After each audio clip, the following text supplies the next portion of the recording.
নন্দিনী বা লিসিয়ান্থাস, যারা মোটামুটি আমার ভিডিও দেখে ফেব্রুয়ারি মাসের শুরুর দিকে এই সমস্ত গাছগুলিকে রিপোর্টিং করে দিয়েছিলেন, আজকে কিন্তু ফেব্রুয়ারির শেষের দিকে এসে এই সমস্ত গাছগুলি কিন্তু খাবার প্রয়োগ করা স্টার্ট করে দিতে হবে। কারণ আগামী মার্চ এপ্রিল মাসে কিন্তু এই সমস্ত গাছগুলি ফুল আসবে, আর ফুল আসার আগ দিয়ে কিন্তু গাছের চেহারা স্বাস্থ্য সব কিছুই বাড়িয়ে তুলতে হবে। আর তার জন্য সবার প্রথম কাজ হচ্ছে গাছে খাবার। আর এই গাছে কী খাবার আমরা দেবো? একটা মিক্স খাবার দেবো, যে মিক্স খাবারের মধ্যে থাকবে হাড় গুঁড়ো, শিংকুচি, নিমখোল আর আপনার ভার্মি কম্পোস্ট। এই দিয়ে একটা মিক্স করে খাবার তৈরি করতে হবে। খাবার তৈরি করে আপনার প্রত্যেকটা গাছের গোড়ায় দিতে হবে। এবার গাছের গোড়ায় খাবার দেওয়ার আগে আপনাকে যেই সব বিষয়টাকে খেয়াল রাখতে হবে সেটা হচ্ছে গাছের গোড়াগুলিকে খুব ভালো করে পরিষ্কার পরিচ্ছন্ন করে নিতে হবে। আর তার সঙ্গে সঙ্গে গাছের গোড়ায় যেন কোনো রকমই কোনো নোংরা আবর্জনা এই সমস্ত কিছু না থাকে, এই বিষয়টাকে খেয়াল রাখতে হবে। আর তারপরে গাছের গোড়াটাকে খেয়াল রাখতে হবে জল জল যেন কোনো রকমের গাছের গোড়ায় না জমে, এটা সবার আগে আপনাকে ফাইনাল করতে হবে। যদি জল না থাকে, শুকনো থাকে, তবেই গাছে খাবার প্রয়োগ করবেন। যখন খাবার প্রয়োগ করবেন তারপরে যদি একদম ড্রাই থাকে তাহলে একটু জল প্রয়োগ করবেন, নাহলে কিন্তু জল প্রয়োগ করার প্রয়োজন নেই। এই নন্দিনী গাছ এতটাই শক্ত একটি গাছ যে গাছটিকে অন্তত জল ছাড়াও বেশ কিছুদিন আপনি ভালো রাখতে পারবেন। তার জন্য জলটা কিন্তু অতিরিক্ত দিতে হবে এমনটা কখনোই করবে না। সবসময় খেয়াল রাখবেন সীমিত পরিমাণ জল দেওয়ার ব্যবস্থা করবেন। অতিরিক্ত জল দিলে কিন্তু গাছ একেবারেই বিগড়ে যাবে বা গাছ নষ্ট হয়ে যাবে। তাই সেটা থেকে আপনাকে নিজেকে ঠিক থাকতে হবে যে অতিরিক্ত জল আমি প্রয়োগ করব না। এই বিষয়টা কিন্তু অত্যন্ত গুরুত্বপূর্ণের সঙ্গে আপনাকে দেখতে হবে জল দেওয়ার বিষয়টা। তারপরে বিষয়টা আসে সানলাইট। সানলাইট কিন্তু এই সময় ভীষণ রকমভাবে প্রয়োজন রয়েছে, সূর্যালোক যেন ঠিকঠাক পড়ে সেই বিষয়টাও খেয়াল রাখতে হবে। এবার আসি যে এই সমস্ত কাজগুলি আরও বেশি ভালো ফুল পেতে হলে যে সমস্ত কাজগুলি আপনাকে করতে হবে সেটা হচ্ছে রাসায়নিক খাবারের দিকে ভিড়ে যেতে হবে। এখানটাই একটি খাবারের কথা বলবো, সেটা হচ্ছে এনপিকে 10-26-26। যে খাবারটি হচ্ছে 1 লিটার জলে 2 গ্রাম গুলে নেবেন, প্রত্যেকটা গাছে প্রতি সপ্তাহে একবার করে ব্যবহার করে যাবেন। এটা কনস্ট্যান্টলি কন্টিনিউ আপনাকে এটা করে যেতে হবে।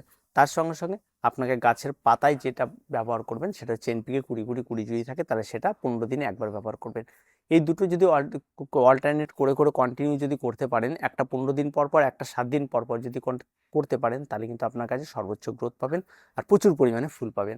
এটা কিন্তু আপনারা করতে পারেন। আর তার সঙ্গে সঙ্গে আরেকটা জিনিস খেয়াল রাখতে হবে, এই সমস্ত নন্দিনী গাছ কিন্তু সারা বছর আপনার ছাদ বাগানে বেঁচে থাকে, এগুলি কিন্তু নষ্ট হয় না। তাই যে গাছগুলি নষ্ট হয় না সেই গাছগুলি কিন্তু অযথা ভিড় করবেন না।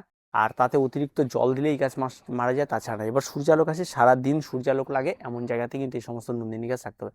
আপনি যদি মনে করেন না সূর্যালোকের বেশি দরকার নেই, একটু হালকা পাতলা জায়গায় রাখি, তাহলে কিন্তু গাছ খুব একটা বেশি ভালো গ্রো করবে না।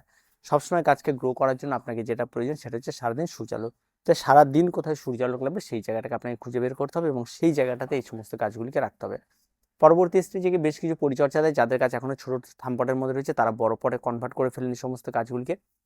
আর যাদের বড় পটে রয়েছে তারা সেখানে খুব ভালো করে পরিচর্যা করার চেষ্টা করুন, জলটা মেপে দেবেন। এখন যদি কেউ বলেন যে আমার বাড়িতে 2 ঘন্টা রোদ লাগে, এই সমস্ত গাছগুলো হবে কিনা? দেখুন 2 ঘন্টা 2.5 ঘন্টা রোদেও গাছ হবে, হয়তো সেই গাছের রেজাল্টটা অন্যান্য গাছের রেজাল্ট যত ভালো হবে ততটা ভালো হয়তো হবে না। এই বিষয়টাকে আপনাকে খেয়াল রাখতে হবে।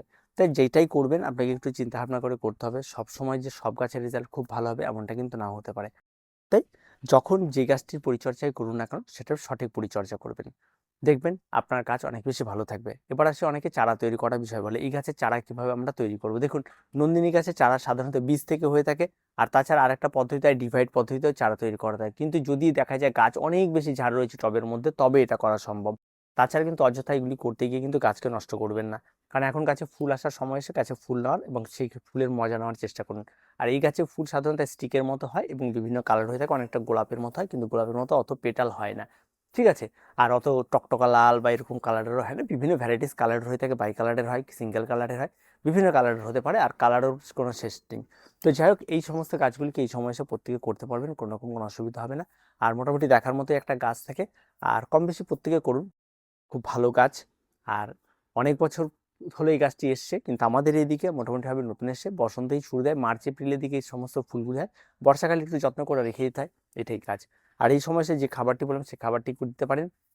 কেউ যদি তরল খাবার সরিষার খোল বা আপনার যেটা থাকে সরিষা খোল, সবজি পচা জল এটা থাকে, এই দুটো ব্যবহার করতে পারেন খুব পাতলা করে। এগুলি কিন্তু আপনাকে মেনে চলতে হবে। রোগ পোকামাকড় এই সমস্ত গাছে রোগ পোকামাকড় একদমই নেই, সেরকম কোনো রকম কোনো রোগ পোকামাকড় এই সমস্ত গাছে থাকে না। হালকা পাতলা গাছে পরিচর্যা লাগে, একটু করলেই মোটামুটি হয়ে যায়। তো দেখা হচ্ছে পরবর্তী ভিডিওতে। তারপরে যদি গাছে কোনো সমস্যা থাকে কমেন্ট বক্স লিখে অবশ্যই কমেন্টে জানান।